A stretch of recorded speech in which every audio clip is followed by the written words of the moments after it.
സ്ത്രീ പീഡനത്തിന്റെ ഒടുങ്ങാത്ത ആവർത്തനങ്ങൾക്ക് നടുവിലാണ് കൊട്ടിയൂരിലെ വൈദികൻ പ്രായപൂർത്തിയാകാത്ത പെൺകുട്ടിയെ പീഡിപ്പിച്ച സംഭവം പുറത്തുവന്നത്. വൈദികന് വേണ്ടി അതീവ രഹസ്യമായി പെൺകുട്ടിയുടെ പ്രസവ ശുശ്രൂഷകൾ വെടിപ്പായി ചെയ്തു കൊടുത്ത സഭാ ആശുപത്രി യഥാർത്ഥത്തിൽ ഈ നാട്ടിൽ എന്തും നടത്താം എന്ന അവസ്ഥയുടെ പ്രതിരൂപം കൂടിയാണ്. എന്നാൽ മൂല്യബോധവും പൗരബോധവും നശിച്ചിട്ടില്ലാത്ത കുറേ മനുഷ്യർ നാടിന് പ്രതീക്ഷ കൂടിയാണ്. അവരാണ് ഈ വിവരം പുറം ലോകത്തെ ഒരു ഫോൺ വിളിയിലൂടെ അറിയിച്ചത്. ഒരു രാഷ്ട്രീയ പാർട്ടിയും ഒരു മനുഷ്യാവകാശ പ്രവർത്തകനും ഒരു മാധ്യമവും അറിയാതെ പോയിടത്താണ് ഈ ജാഗ്രത മാതൃകയായത്. ഇത് കത്തോലിക്ക സഭ കണ്ണു തുറന്ന് കാണണം. കണ്ണിൽ പൊടിയിടുന്ന ഉഡായിപ്പ് നടപടികൾ മാറ്റിവെച്ച് മാതൃകയാവണം. പ്രൈം ഡിബേറ്റ് ഈ പ്രശ്നം ചർച്ച ചെയ്യുന്നു. ആദ്യം പ്രധാന വാർത്തകൾ നോക്കാം. വൈദികർ പ്രതികളായ ലൈംഗിക പീഡനങ്ങളിൽ സഭയ്ക്ക് നിസ്സംഗത. കൊട്ടിയൂർ പീഡനത്തിൽ വൈദികൻ റോബിൻ വടക്കുംചേരിക്കെതിരെ പോലീസ് അന്വേഷണം ഊർജിതമാക്കി. സമാനമായ മറ്റാരോപണങ്ങളും പരിശോധിക്കും. അന്വേഷണ സംഘത്തെ വിപുലപ്പെടുത്തും. കുറ്റകൃത്യം ചെയ്യാൻ വൈദികനെ സഹായിച്ച ക്രിസ്തുരാജ ആശുപത്രിയിലേക്ക് മഹിളാ യുവജന മാർച്ച്. അരിവിലയിൽ പ്രക്ഷുബ്ധമായി നിയമസഭ. ഭക്ഷ്യമന്ത്രി രാജിവെക്കണമെന്ന് പ്രതിപക്ഷം. വില കൂടിയത് റേഷൻ വിഹിതം വെട്ടിക്കുറച്ചതുകൊണ്ടെന്ന് ഭക്ഷ്യമന്ത്രി. പാചകവാതക വിലയും കൂട്ടിയത് ഗാർഹിക ആവശ്യത്തിനുള്ള സിലിണ്ടറിന് 90 രൂപയും സബ്സിഡി രഹിത സിലിണ്ടറിന് 148 രൂപയും.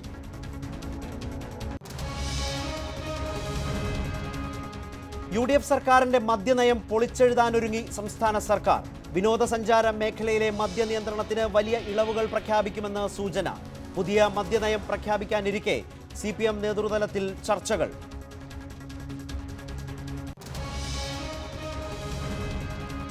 അച്ചൻകോവിൽ ആനവേട്ടയിൽ ഒടുവിൽ വനം വകുപ്പിന്റെ ഇടപെടൽ. അന്വേഷണത്തിന് വനം മന്ത്രിയുടെ ഉത്തരവ്. നടപടി ന്യൂസ് 18 വാർത്തയെ തുടർന്ന്. വെളിപ്പെടുത്തൽ അതീവ ഗൗരവതരമെന്ന് ചെന്നിത്തലയും PC ജോർജും. അന്വേഷണം വേണമെന്ന് VM സുധീരൻ. JNU വിഷയത്തിൽ കനയ്യയ്ക്ക് ക്ലീൻ ചിറ്റ്. ഇന്ത്യ വിരുദ്ധ മുദ്രാവാക്യം വിളിച്ചെന്ന് കുറ്റപത്രത്തിൽ പരാമർശമില്ല. ABVP ഭീഷണി നേരിട്ട ഗുർമെഹറിന് പിന്തുണയുമായി വീരേന്ദ്ര സെവാഗും ഗൗതം ഗംഭീറും.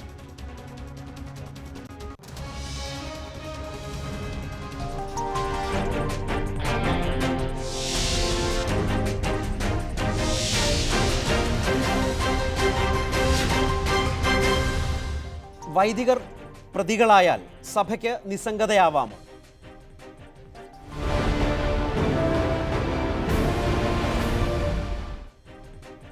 പ്രായപൂർത്തിയാകാത്ത പെൺകുട്ടിയെ പീഡിപ്പിച്ച കേസിൽ അറസ്റ്റിലായ വൈദികൻ റോബിൻ വടക്കുംചേരിക്കെതിരെ പോലീസ് അന്വേഷണം ഊർജിതം. വൈദികനെതിരെ ഉയർന്ന സമാന ആരോപണത്തിൽ ചൈൽഡ് ലൈൻ സഹായത്തോടെ അന്വേഷണം നടത്താനും പോലീസ് തീരുമാനിച്ചു. വൈദികനെതിരെ പ്രത്യക്ഷമായ പരാതി ലഭിക്കാത്തത് കാരണം ജാമ്യ കാലാവധി തീരുന്നതിന് മുൻപ് തെളിവുകൾ ശേഖരിക്കും. ഇതിലൂടെ ഉന്നത സ്വാധീനമുള്ള പ്രതിയുടെ ജാമ്യം തടയുകയാണ് പോലീസ് ലക്ഷ്യം. ഫാദർ റോബിൻ വടക്കുംചേരിയുടെ നേതൃത്വത്തിൽ കാനഡയിലേക്കടക്കമുള്ള വിദേശ രാജ്യങ്ങളിലേക്ക് നടന്ന ജോലി സംബന്ധമായ റിക്രൂട്ട്മെന്റ് മനുഷ്യക്കടത്തിന് സമാനമായതാണ് എന്ന ആരോപണമാണ് ഉയരുന്നത്. പീഡനം നടന്ന നീണ്ടുനോക്കി പള്ളി ഉൾക്കൊള്ളുന്ന കൊട്ടിയൂർ പഞ്ചായത്തിൽ നിന്ന് മാത്രം 600-ലധികം പെൺകുട്ടികളെ വിദേശത്തേക്ക് കടത്തിയതായാണ് വിവരം. ഇതര സംസ്ഥാനങ്ങളിലും സമാനമായ രീതിയിൽ പ്രതിയായ വൈദികന് റിക്രൂട്ട്മെന്റ് ഏജൻസികളുണ്ട്. വൈദികന്റെ ഇടപെടൽ മൂലം കുടുംബബന്ധം തകർന്നവർ പോലും ഉണ്ടെങ്കിലും മാധ്യമപ്രവർത്തകരോട് കാര്യങ്ങൾ വിശദീകരിക്കുന്നതല്ലാതെ പരസ്യമായി പ്രതികരിക്കാനോ രേഖാമൂലം പോലീസിന് പരാതി നൽകാനോ ഇവരും തയ്യാറാകുന്നില്ല. അതേസമയം സംഭവം സംബന്ധിച്ച് ഉന്നതതല അന്വേഷണം നടത്തണമെന്ന് PK ശ്രീമതി ടീച്ചർ MP ആവശ്യപ്പെട്ടു. നിരവധി പെൺകുട്ടികൾ കൊട്ടിയൂർ പഞ്ചായത്തിൽ നിന്ന് തന്നെ പോയിട്ടുണ്ട്. അവരെന്ത് ജോലിയാണ് ചെയ്യുന്നതെന്നും ആർക്കൊന്നും അറിയുന്നില്ല. ഈ കുറ്റവാളിയുമായി ബന്ധപ്പെട്ട് എന്തൊക്കെയാണ് നടന്നിട്ടുള്ളതിനെ സംബന്ധിച്ച് ശക്തമായ നടപടി സ്വീകരിക്കണം. പ്രത്യക്ഷമായി പരാതി ലഭിക്കാത്തതിനാൽ സന്നദ്ധ സംഘടനകളുടെയും ചൈൽഡ് ലൈൻ പ്രവർത്തകരുടെയും സഹായത്തോടെ കൂടുതൽ തെളിവ് ശേഖരിക്കാനാണ് പോലീസിന്റെ നീക്കം. അതേസമയം ഉന്നത സ്വാധീനമുള്ള പ്രതിയുടെ ജാമ്യ കാലാവധി തീരുന്നതിന് മുമ്പ് തന്നെ കൂടുതൽ തെളിവ് ശേഖരിച്ചില്ലെങ്കിൽ പ്രതി രക്ഷപ്പെടാനുള്ള സാധ്യതയുണ്ടെന്ന് പോലീസും കണക്കുകൂട്ടുന്നു. ന്യൂസ് 18 കണ്ണൂർ. ഇപ്പോൾ ഈ ചർച്ചയിൽ പങ്കെടുക്കുന്നത് ശ്രീ PC ജോർജ് MLA ചേരുന്നു, സാമൂഹ്യ നിരീക്ഷകൻ ശ്രീ ചെറിയാൻ ഫിലിപ്പ് ചേരുന്നു, സാമൂഹ്യ പ്രവർത്തക ശ്രീമതി പാർവതി, ഫാദർ പോൾ തേലക്കാട്ട് സീറോ മലബാർ സഭ വക്താവ് ചേരുന്നു, അഭിഭാഷകൻ ദേവദാസ് കണ്ണൂരിൽ നിന്ന് ചേരുകയാണ്. ഈ ചർച്ചയിലേക്ക് ആദ്യം ശ്രീ PC ജോർജ്, വളരെ ഗൗരവതരമായൊരു തലത്തിലേക്ക് ഈ പ്രശ്നം വഴിമാറുകയാണോ? അന്വേഷണത്തിൽ നിന്ന് പുറത്തു വരുന്ന വിവരങ്ങൾ വലിയ സ്വാധീനമുള്ള വൈദികൻ, ഏതോ ഒരു ഇടവകയിലെ ഒരു വൈദികൻ മാത്രമല്ല, ഒരുപാട് സ്വാധീനങ്ങൾ, ഭരണപരമായ വലിയ നേതൃത്വങ്ങൾ കൈയാളിയ ആൾ, ഇതെല്ലാമായിട്ടുള്ള ഒരു വൈദികനാണ് ഇവിടെ പ്രതിയായി വന്നിട്ടുള്ളത്. തെളിവുകൾ കണ്ടെത്താൻ വലിയ സഹകരണം പല മേഖലകളിൽ നിന്ന് വേണ്ടിവരും. ഇപ്പോൾ തന്നെ ആ ഇടവകയിലെ വിശ്വാസികൾ ഒന്നും മിണ്ടുന്നില്ല. കാരണം സഭയുടെ ഭാഗത്തു നിന്നടക്കം ഉള്ള ഒരു ഇടപെടൽ എന്താകും, തങ്ങളെ വിലക്കുമോ എന്നത്, തങ്ങളെ ഒറ്റപ്പെടുത്തുമോ എന്നുള്ള ഭയം പരാതിക്കാർ പോലും തുറന്നു പറയാത്ത നിലയിൽ നിൽക്കുന്നു. ഗൗരവമായ ഒരു സാഹചര്യമാണോ ഈ വിഷയം കേരളത്തെ ഓർമ്മിപ്പിക്കുന്നത്? Shri P C George.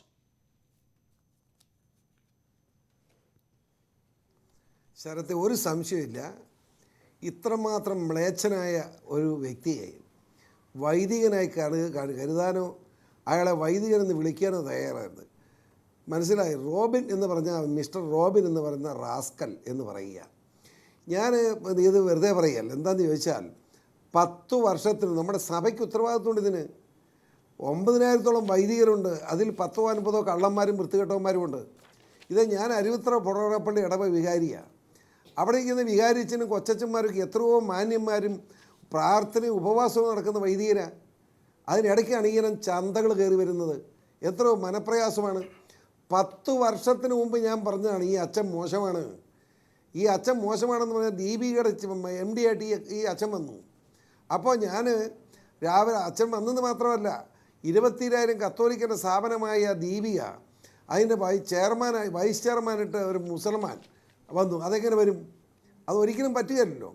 അപ്പം ഞാൻ അന്വേഷിച്ചപ്പോൾ അത് ചെയർമാനായിട്ടൊരു മെത്രാനുമുണ്ട്. മെത്രാൻ അറിഞ്ഞുകൊണ്ട് ഈ ഫാരിസ് അബൂബക്കറിനെ വൈസ് ചെയർമാനാക്കിയിട്ട് ഞാൻ അന്വേഷിച്ച മുഴുവൻ കച്ചവടം കഴിഞ്ഞു. CMI സഭയുടെ നിന്ന് കത്തോലിക്ക സഭയിൽ നിന്നും ദീപിക പോയി. ഞാൻ ഈ തിരുവനന്തപുരത്തുണ്ട് ഒരു ദിവസം രാവിലെ ഈ അച്ഛനെ വിളിക്കുന്നു. MD ആണല്ലോ. 6 മണിക്ക് ഞാൻ വിളിച്ച ഫോൺ എടുത്ത ഒരു പെണ്ണാ പോരെ. ഞാൻ ചോദിച്ചു, നീ ഏതാ? അവൾ തൃശ്ശൂരുകാരത്തിയാ. ഞാൻ ചോദിച്ചു, അച്ഛൻ്റെ മുറി രാവിലെ 6 മണിക്ക് നിനക്കെന്നാ പണി? നിനക്ക് വേറെ പണിയൊന്നുമില്ലെന്ന്. ഒരു 4 വർത്തമാനം ഞാൻ പറഞ്ഞു. ചോദിച്ചപ്പോൾ അവിടെ ഭർത്താവ് ദുബായിലാണ്. അപ്പോൾ ഭർത്താവിനെ ദുബായിലിട്ട് നീ അച്ഛൻ്റെ ഉള്ളിലാണ് താമസമില്ലെന്ന് ചോദിച്ചു. അന്ന് വൈകുന്നേരം ഞാൻ ഇപ്പോഴും ഓർക്കുക, അന്ന് വൈകുന്നേരം വളരെ വ്യക്തമായി ഞാൻ ഈ കാര്യം പറഞ്ഞു. ദീപികയ്ക്കെതിരെയുള്ള പോക്ക് അനുവദിക്കില്ല. അത് കത്തോലിക്ക സഭയുടേതാണ്, ഏറ്റവും പഴയ ദീപികയാണ്, അത് സഭ തിരിച്ചെടുക്കണമെന്ന് ഞാൻ ആവശ്യപ്പെട്ടപ്പം നമ്മൾ നികേഷാണ് ഇന്ത്യ വിഷനിലിരിക്കുന്നത്. നികേഷ് പറഞ്ഞു, PC ജോർജിൻ്റെ അഭിപ്രായം അത് ദീപികയുടെ MD അച്ഛനെ വിളിക്കുക, അച്ഛനോട് ചോദിക്കാം. നോക്കിയപ്പോൾ ഈ റൂബൻ വരികയാണ്. റോബൻ ഞാൻ നോക്കിയപ്പോൾ ബനിയനായിട്ട് കളറൊക്കെ വെച്ച്. അപ്പം ഞാൻ നികേഷെ നിർത്താൻ പറഞ്ഞു. ഇത് ഞാൻ വൈദികനാണോ എന്ന് ചോദിച്ചു. ഇയാൾക്ക് ലോഹയുണ്ടോ? ലോഹയില്ലാത്തവൻ എങ്ങനെ വൈദികനായിട്ട് വരും? വൃത്തികെട്ടവൻ. ഇവനെ ഇന്ന് രാവിലെ വിളിച്ചപ്പോൾ ഇവൻ്റെ ഫോൺ എടുത്തൊരു പെണ്ണ വൃത്തികെട്ടവൻ ഇങ്ങോട്ട് കയറി വരികയാണോ? അപ്പോഴേ ഇവൻ കസേരയിൽ നിന്ന് ഇറങ്ങി ഓടുകയായിരുന്നു. അത് ചാനലിലെല്ലാം വന്നു. നികേഷ് പറഞ്ഞു, PCOR കാരണം അയാൾ ഓടി രക്ഷപ്പെട്ടല്ലോ എന്ന്. അയാളെ പിന്നെ ഈ 10 കൊല്ലമായിട്ട് വൈദ്യനായിട്ട് വെച്ചോണ്ടിരുന്നത് എന്തിനാ? ഞാൻ വളരെ വ്യക്തമായിട്ട് ഒരു MLA ഉത്തരവാദിത്വം പറഞ്ഞു, ഇവൻ മോശക്കാരനാണ്. ഇവൻ്റെ ചാരിയ ഇപ്പോൾ വന്നു കേട്ട് 600 സ്ത്രീകളെ കൊണ്ടുപോയെന്ന് കാനഡയ്ക്ക്. മനസ്സിലായില്ലേ? കാനഡയിൽ അവിടെ പെണ്ണുങ്ങളെ ജോലി ഇരിക്കുകയാണ്. ഇതങ്ങനെ ചെറുതായിട്ട് വിടാൻ പറ്റില്ല. മേലിൽ ഒരു വൃത്തികെട്ടവൻ ഈ പണി കൊണ്ട് ഇറങ്ങാൻ പാടില്ലാത്ത രീതിയിൽ ശക്തമായ അന്വേഷണം നടത്തണം. ആ അന്വേഷണത്തിൽ അവിടുത്തെ ആശുപത്രി കാണിച്ച നടപടി എനിക്ക് അഭിപ്രായ വ്യത്യാസമുണ്ട്. പിന്നെ വേറൊരു കാര്യം ചേർത്തെ ആലോചിക്കണം. തൊണ്ണയെ പൊഴുത്താൽ ഇറക്കുകയല്ലേ മാർക്കുള്ളൂ, തുപ്പാൻ പറ്റുമോ? തൊണ്ണയെ പൊഴുത്തു. കത്തോലിക്ക സഭയ്ക്ക് പറ്റിക്കാതാണ്. ഈയനം ചന്തകൾ 10, 25 അല്ല 10, 50 കാണും. അത് കൊഴുക്കുത്താണ്. തൊണ്ടയെ പൊഴുത്തു, ഇറക്കാതിരിക്കാൻ പറ്റുമോ? പിതാക്കന്മാരെ ചർച്ചയുടെ തുടക്കത്തിൽ സൂചിപ്പിച്ചത് തന്നെയാണ്. കണ്ണു തുറന്ന് കത്തോലിക്ക സഭ ഇത് കാണണം, വളരെ കൃത്യമായ നടപടികൾ ഉണ്ടാകണം. ഇവിടെ ഫാദർ പോൾ തേലക്കാട്ട്, ഒരു കാര്യം താങ്കൾ എന്ന് പറഞ്ഞത് ശരിയാണ്. ബ്രഹ്മചര്യം ആണ് ഇതിൻ്റെ എല്ലാം കുഴപ്പം എന്ന് കരുതേണ്ട യാതൊരു കാര്യവുമില്ല. വൈദികർ ബ്രഹ്മചാരികളായി തുടരുന്നതാണ് ഇതിൻ്റെ എല്ലാം കുഴപ്പമെന്ന് പറഞ്ഞാൽ ശരിയല്ല. കാരണം ഈ പറഞ്ഞ പ്രതി, നേരത്തെ PC ജോർജ് പറഞ്ഞ വൈദികരെന്ന് പറയുന്നത് പോലും അപമാനകരമായതുകൊണ്ടാണ് ഈ പ്രതി യഥാർത്ഥത്തിൽ കുട്ടികളെയാണ് പീഡിപ്പിച്ചുകൊണ്ടിരുന്നത്. അത് കാണണ്ടേ? എത്ര ഗൗരവമായ ഉത്തരവാദിത്വത്തോടു കൂടിയ ആരോപണങ്ങളാണ് വർഷങ്ങളുടെ പഴക്കമുള്ളത് PC ജോർജ് ഈ ചർച്ചയിലൂടെ മുന്നോട്ട് പറഞ്ഞത്. സഭയ്ക്ക് എന്താണ് മറുപടി? വളരെ പ്രധാനപ്പെട്ട ഉത്തരവാദിത്വം സഭയ്ക്കില്ലേ ഈ പ്രതിയുടെ കാര്യത്തിൽ, ഈ വൈദികന്റെ കാര്യത്തിൽ?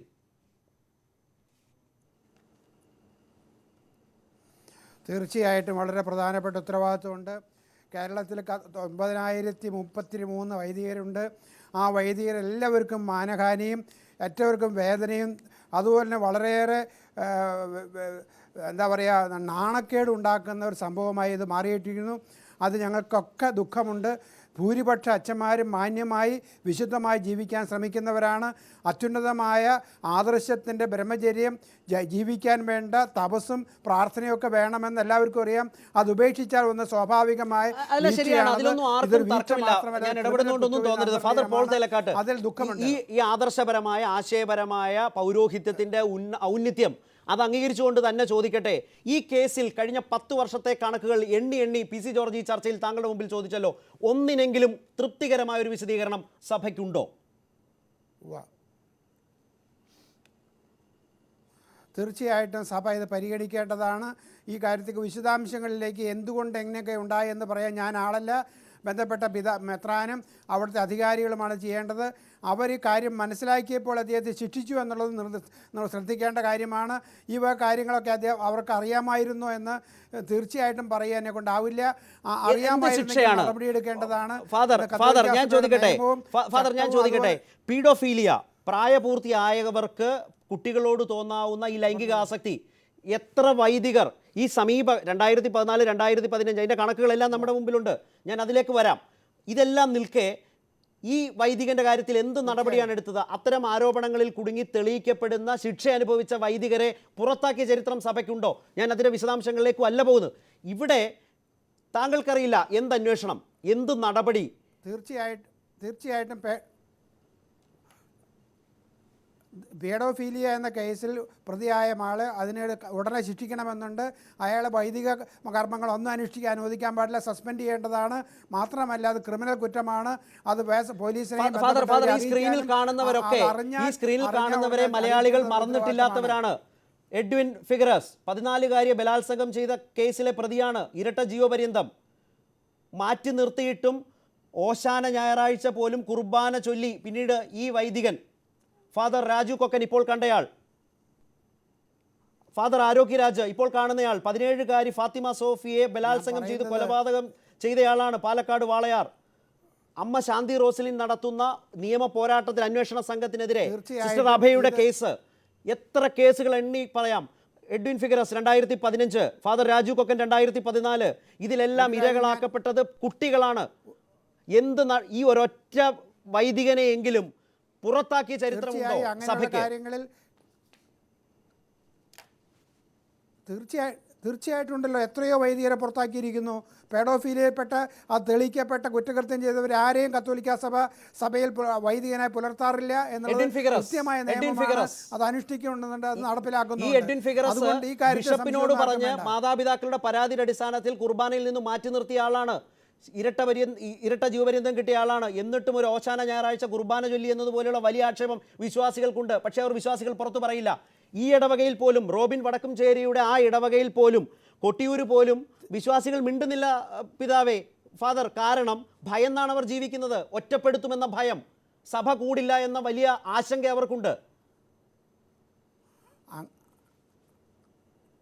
അങ്ങനെ ഒരു ഭയത്തിന് അടിസ്ഥാനമുണ്ടെന്ന് ഞാൻ കരുതുന്നില്ല. അവിടുത്തെ പിതാവ് ഇതൊന്നും അവരോട് ആവശ്യപ്പെട്ടിട്ടില്ല. തീർച്ചയായിട്ടും ക്രിമിനൽ കുറ്റമാണിതെന്ന് മാർപ്പാപ്പ പോലും പറഞ്ഞിട്ടുള്ളതും അതിന് കൃത്യമായ നിർദ്ദേശം നൽകിയിട്ടുള്ളതുമാണ്. അത് പാലിക്കാൻ എല്ലാവരും കടപ്പെട്ടവരാണ്. പക്ഷേ ഇന്ത്യൻ കത്തോലിക്ക സഭ ഒരു ഖേദപ്രകടനം പോലും നടത്തുന്നില്ല. 2 മാർപ്പാപ്പമാർ, താങ്കൾ പറഞ്ഞത് വളരെ ശരിയാണ്. മാർപ്പാപ്പമാർ വളരെ കൃത്യം നിലപാട് ഇക്കാര്യത്തിൽ സ്വീകരിച്ചിട്ടുണ്ട്. ബാലപീഡകരിൽ 2% വൈദികരാണ് എന്ന് പറഞ്ഞത് മാർപ്പാപ്പ തന്നെയാണ്. അദ്ദേഹം മാപ്പിരന്നിട്ടുണ്ട്. പക്ഷേ ഇന്ത്യൻ കത്തോലിക്ക സഭ എവിടെയാണ് മാതൃകാപരമായ നടപടികൾ ഈ പറഞ്ഞ കേസുകളിൽ അടക്കം സ്വീകരിച്ചിട്ടില്ല. അതുകൊണ്ടാണ് ഈ ഒളിഞ്ഞും പാത്തും ഇതുപോലെ ചെയ്യാനാവുന്നത്. അതുകൊണ്ട് ഇത് ഒറ്റപ്പെട്ട സംഭവമാണെന്ന് പറയാനുമാകില്ല ഫാദർ. പലതും പുറത്തു വരാത്തതാണ്. ഞാൻ പറയട്ടെ, ഒറ്റപ്പെട്ട സംഭവം ഞാൻ പറഞ്ഞിട്ടില്ല. മാർപ്പാപ്പ പറഞ്ഞ 2% ആളുകൾക്ക് മാത്രമാണിതുള്ളത്. അങ്ങനെയുള്ള ആളുകളെ സഭയിൽ നിന്നും വൈദികത്തിൽ നിന്നും പുറത്താക്കണമെന്നും അവരെ ശിക്ഷിക്കണമെന്നും കൃത്യമായി പറഞ്ഞിട്ടുണ്ട്. ആ കാര്യങ്ങളൊക്കെ കേരളത്തിൽ പോലും അത് നടത്തിയിട്ടുള്ള സന്ദർഭങ്ങൾ എനിക്കറിയാം. അതിൻ്റെ പേര് വെളിപ്പെടുത്താൻ എനിക്ക് ബുദ്ധിമുട്ടുണ്ട്. തീർച്ചയായിട്ടും ഇങ്ങനൊരു കേസിൽ പെട്ടാൽ ആളെ അതിനകത്ത് വളരെ പ്രധാനപ്പെട്ട പ്രശ്നം. ശ്രീമതി പാർവതി, സ്ത്രീ പ്രാതിനിധ്യം ഇപ്പോഴും തുറന്ന ചർച്ചകൾ, വളരെ തുറന്ന വിമർശനങ്ങൾ. സ്ത്രീ സുരക്ഷ എന്നത് ഒരു നടിയുടെ മാത്രം പ്രശ്നമല്ല. ഏത് നിലയ്ക്കുള്ള സ്ത്രീക്ക് നേരെയും, പ്രത്യേകിച്ച് ബാലപീഡയാണെങ്കിൽ വളരെ ഗൗരവമായി ചർച്ച ചെയ്യുന്ന നിലയിലേക്ക് ഒരു സമൂഹം മാറുമ്പോൾ തുറന്ന കണ്ണുകളോടെ നടപടികൾക്ക് വേണ്ടി കാത്തിരിക്കുമ്പോൾ തുറന്നു പറയാൻ വൈമനസ്യമുണ്ട്, ബുദ്ധിമുട്ടുണ്ട് എന്ന് പറയുന്ന കത്തോലിക്ക സഭയുടെ മനോഭാവം ഈ കാര്യത്തിൽ താങ്കൾക്ക് യോജിക്കാവുന്നതാണോ? സമൂഹത്തിൻ്റെ തെറ്റായ പ്രവണതകൾക്ക്, സമൂഹത്തിൻ്റെ മൂല്യശോഷണത്തിന് എതിരെ ദൈവത്തിൻ്റെ പേരിൽ സത്യം പഠിപ്പിക്കുന്ന, സത്യത്തിൻ്റെ വഴിയിൽ നടത്തുന്നതാണ് മതം, അല്ലെങ്കിൽ അതിൻ്റെ പേരിലുള്ള പഠനങ്ങൾ, വിശ്വാസം എന്നൊക്കെയാണ് ഞാൻ വിചാരിക്കുന്നത്.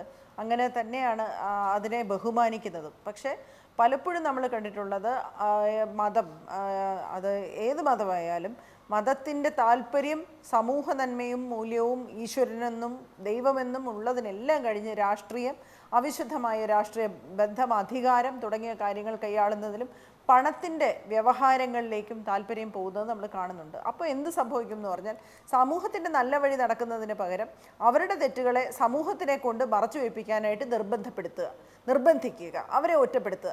അപ്പോൾ എന്താണെന്ന് വെച്ചാൽ, നമ്മൾ ചെയ്യുന്ന ഒരു വൃത്തികേടും പുറത്തറിയാൻ പാടില്ല, അങ്ങനെ ചെയ്താൽ മാത്രം മതി, ബാക്കിയൊക്കെ ശരിയാണ് എന്ന് പറയുന്ന എന്താ പറയുക, ഒരു ആലോചന കടന്നുകൂടുന്നു.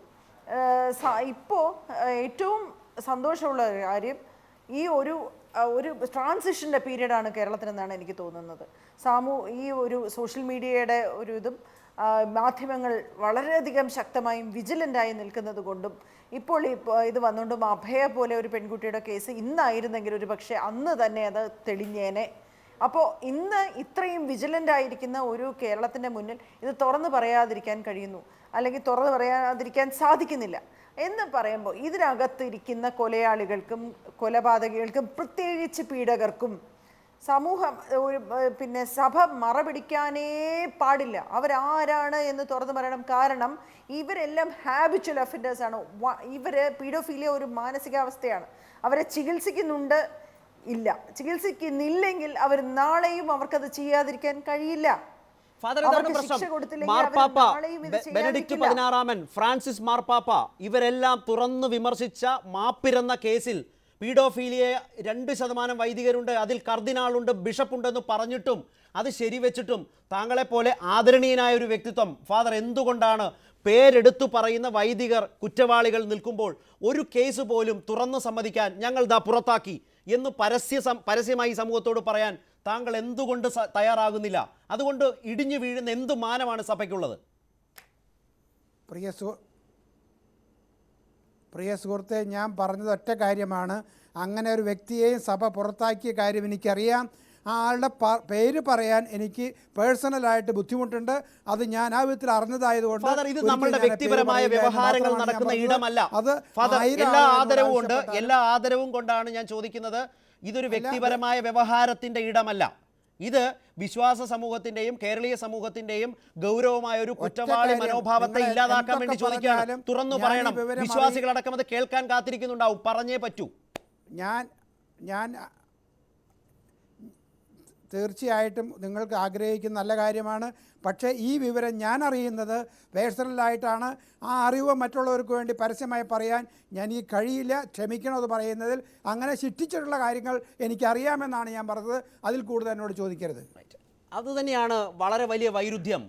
ശ്രീ ചെറിയാൻ ഫിലിപ്പ്, ഞാൻ മുമ്പ് സൂചിപ്പിച്ച ഒരൊറ്റ കേസും ഏതെങ്കിലും ഒരു ഹോട്ടൽ മുറിയെടുത്ത് ഈ കുട്ടികളെ കൊണ്ടുപോയി ഒരു വൈദികനും പീഡിപ്പിച്ചതല്ല. പുരോഹിത ഭവനത്തിൽ, പള്ളിമേടയിൽ ആണ് നടന്നിട്ടുള്ളത്.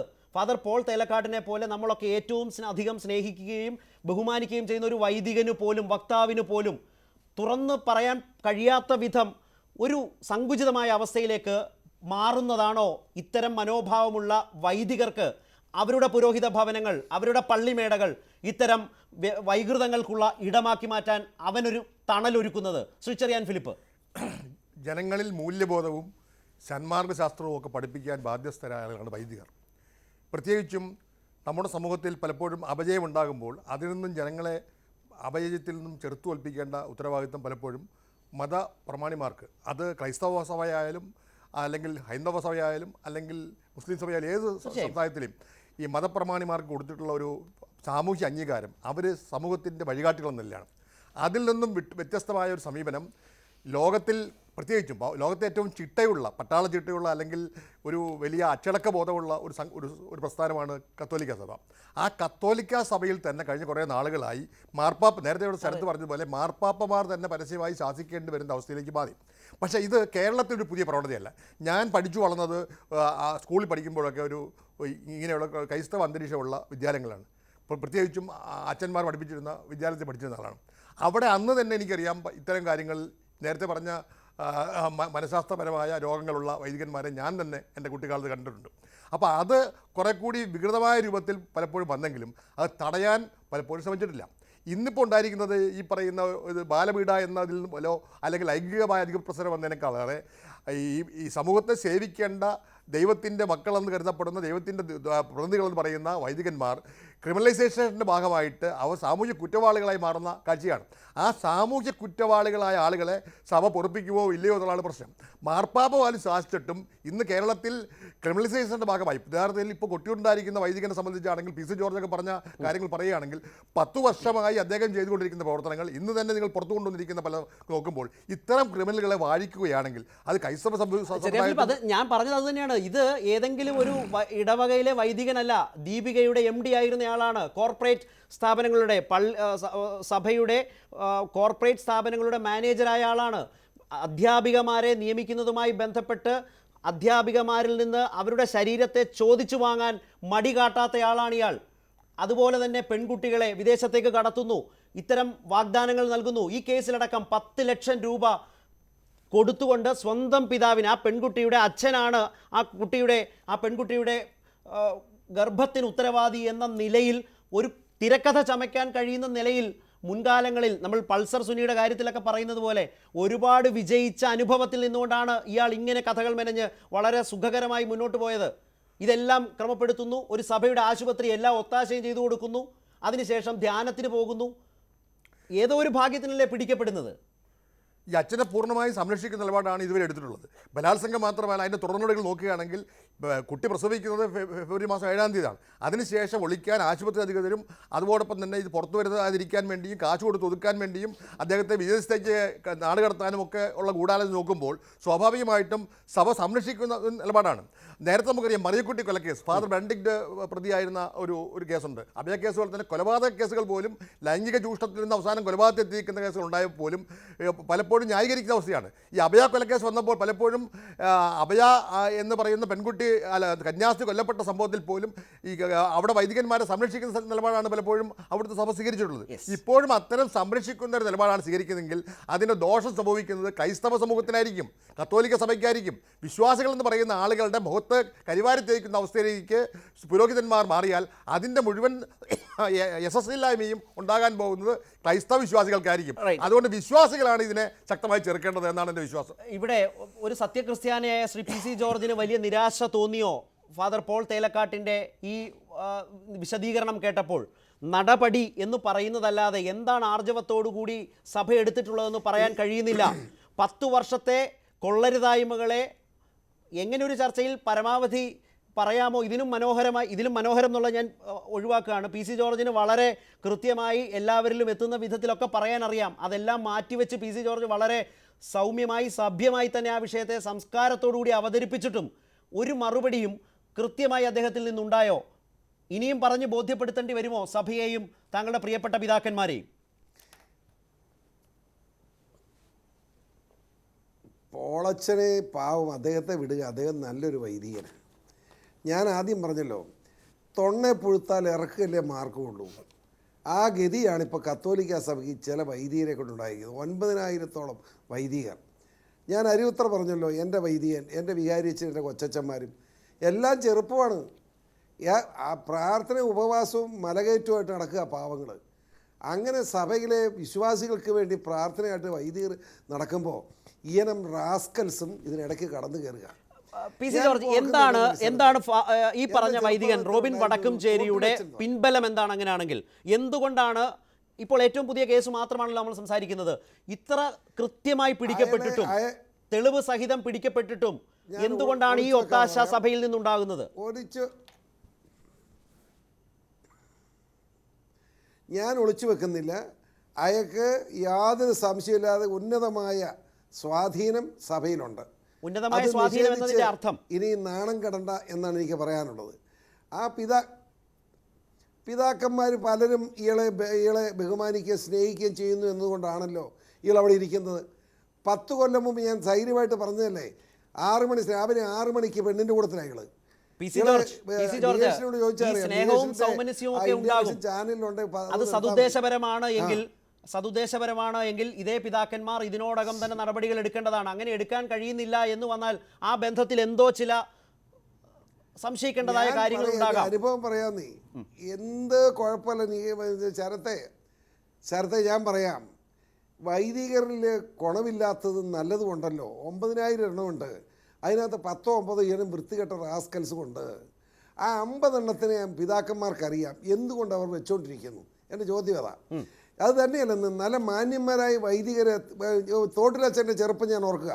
അദ്ദേഹം കേരളം മുഴുവൻ ഇന്ത്യ മുഴുവൻ അറിയപ്പെടുന്നിരുന്ന വലിയൊരു ധ്യാനഗുരുവായിരുന്നു. വളരെ പ്രായമായി കഴിഞ്ഞപ്പോൾ അദ്ദേഹത്തിന് ഈ ബ്രഹ്മചര്യം നോക്കാൻ പറ്റില്ല എന്ന് കണ്ടു.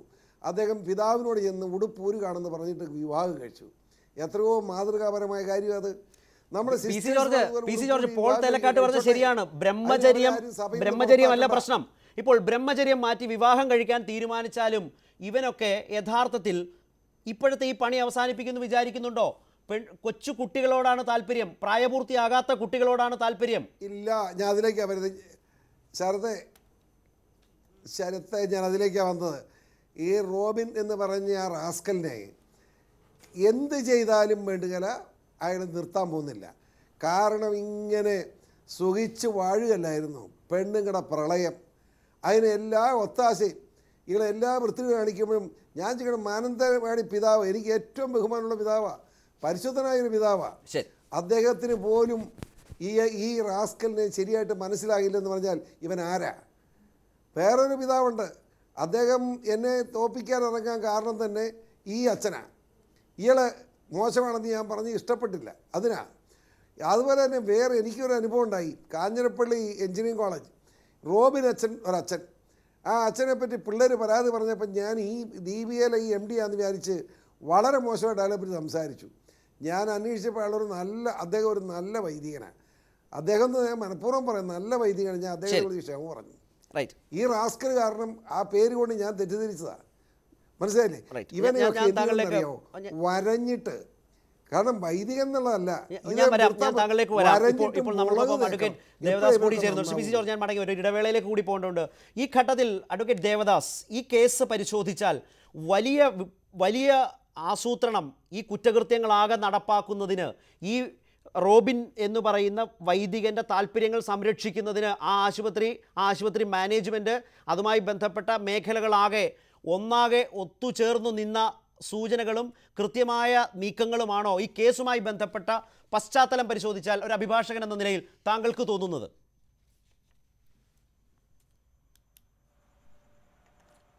ശരത്ത്, ഇത് ഏറ്റവും ഡേഞ്ചറസ് ഇതാണ്. എന്താ പറയുക, ഒരു പൾസർ സുനിയും ഒരു ആഡ് ആൻ്റണിയും ഒരു ഗോവിന്ദസ്വാമിയും ഒരുമിച്ചിട്ട് ലോഹി ഇട്ടാൽ എങ്ങനെ ഇരിക്കും? അതാണ് ഈ റോബിൻ.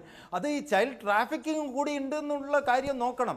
എന്താ പറയുക, ഇത് എങ്ങനെയാന്ന് പറഞ്ഞാൽ ഒന്ന് മാത്രം നോക്കുക. ഒരു കുട്ടിയെ ബലാത്സംഗം ചെയ്യുക പള്ളിമേടയിൽ നിന്ന് തുടർച്ചയായിട്ട്, എന്നിട്ട് അവരുടെ അമ്മേനെ, ഈ വിശ്വാസിയായ അമ്മേനെയും അച്ഛനെയും പേടിപ്പിക്കുക. പറഞ്ഞാൽ ഇടവകക്ക് മോശമാണ്, ഞാൻ എന്താ വേണ്ട ചെയ്യാം, എന്നിട്ട് അച്ഛൻ്റെ മേൽ ചാർത്തുക, പൈസ കൊടുത്തിട്ട് അതാക്കുക. എന്നിട്ട് ക്രിസ്തുരാജ എന്ന് പറഞ്ഞ കൂത്തുപറമ്പിലെ ഹോസ്പിറ്റലിൽ ഈ റോബിൻ വടക്കാഞ്ചേരി ഒരു പെണ്ണുങ്ങളെ വെക്കുക. എല്ലാം ഗൈഡ് ചെയ്യാൻ വേണ്ടിയിട്ട് ഒരു സ്ത്രീയെ വെക്കുക. ആ സ്ത്രീയെ ഒന്നും അറസ്റ്റ് ചെയ്തിട്ടില്ല എന്നാണ് എനിക്ക് കിട്ടുന്ന വിവരം. ആ സ്ത്രീയെ വെച്ച് ഈ റിപ്പോർട്ട് ചെയ്ത് പ്രസവിച്ച സ്വന്തം ചോര കുഞ്ഞിനെ ഒരു ദിവസം കൊണ്ട് വൈത്തിരിയിലെ ഒരു അനാഥാലയത്തിലേക്ക് ഇടുക. എന്തെല്ലാം മനുഷ്യ ലംഘനങ്ങളാണ് നടന്നത്. അതെല്ലാം ഈ എങ്ങനെയാണ് ഈ 10 ലക്ഷം കൊടുക്കാൻ പറ്റുക ഈ വൈദികന്റെ പൈസ? അപ്പോൾ ഡയോസിസ് മാനന്തവാടി ഇതിന് ബാക്കപ്പ് ചെയ്തു. അതാണ് ഇത് കാണുന്നത് ശരത്. അപ്പോൾ എല്ലാവരും കൂടി ഒന്നിച്ചു.